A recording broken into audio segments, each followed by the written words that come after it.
Hey Vision Chasers, it's Dr. Bird here with another social studies lesson for you today. Today we're going to talk about the Harry Truman Presidency and its lasting effects on the United States. The Harry Truman Presidency was not planned for.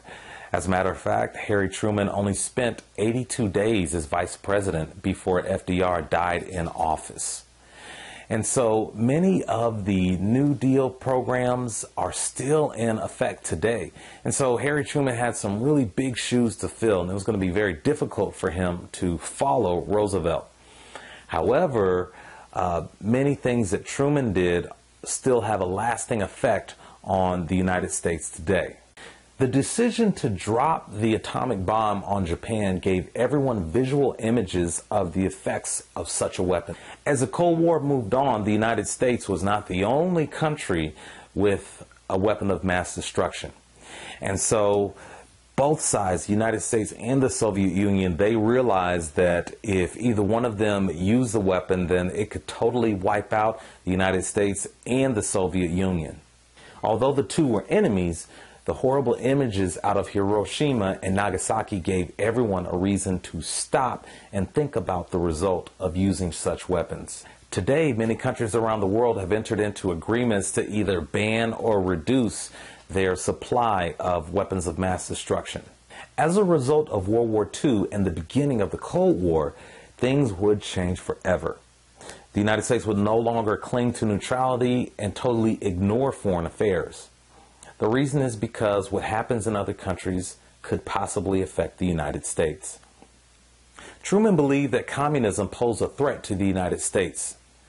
After the war, Greece and Turkey were in danger of falling to communist leadership if they didn't receive financial support. In a speech to Congress on March 12, 1947, Harry Truman asked Congress for $400 million to aid Greece and Turkey. Now, this would be a pivotal moment in United States foreign policy. Take a listen to this speech. The foreign policy and the national security of this country are involved.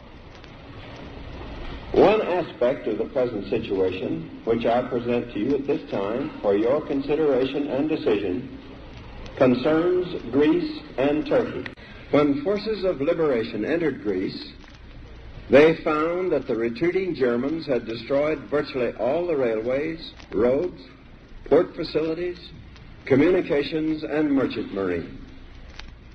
More than 1,000 villages had been burned. 85% of the children were tubercular. Livestock, poultry, and draft animals had almost disappeared. There is no other country to which democratic Greece can turn. Turkey has been spared the disasters that have beset Greece. And during the war, the United States and Great Britain furnished Turkey with material aid. Nevertheless, Turkey now needs our support.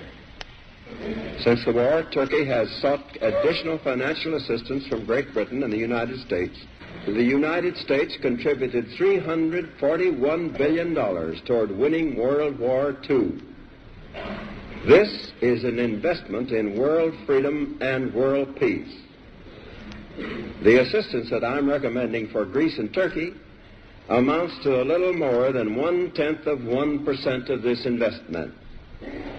It is only common sense that we should safeguard this investment and make sure that it was not in vain. The seeds of totalitarian regimes are nurtured by misery and want. They spread and grow in the evil soil of poverty and strife. They reach their full growth when the hope of a people for a better life has died. We must keep that hope alive. The free peoples of the world look to us for support in maintaining their freedom. This speech would be known as the Truman Doctrine, and it would be the foundation that presidents after him would set their foreign policy upon. Now, Truman felt that the Soviet Union and communism would take over the world if the United States didn't act.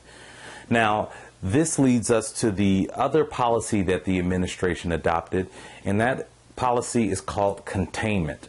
So Truman sought to contain communism, and so I want you to take a look at this.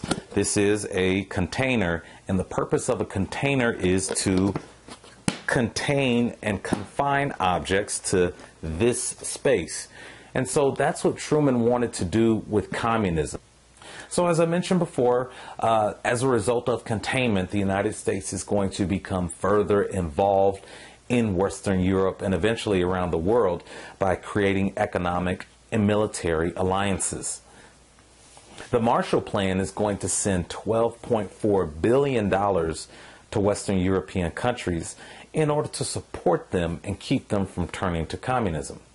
Now, today, the United States spends billions of dollars in aid to other countries. In 2013 alone, the United States spent $37 billion to support foreign allies. Truman also created a path for other presidents to follow as it related to civil rights in the United States. In 1946, he established the President's Committee on Civil Rights. Now, this committee would yield a report that would be the foundation of the civil rights movement over the next 20 years. In 1948, he outlawed discrimination within the federal government, and he also desegregated the military.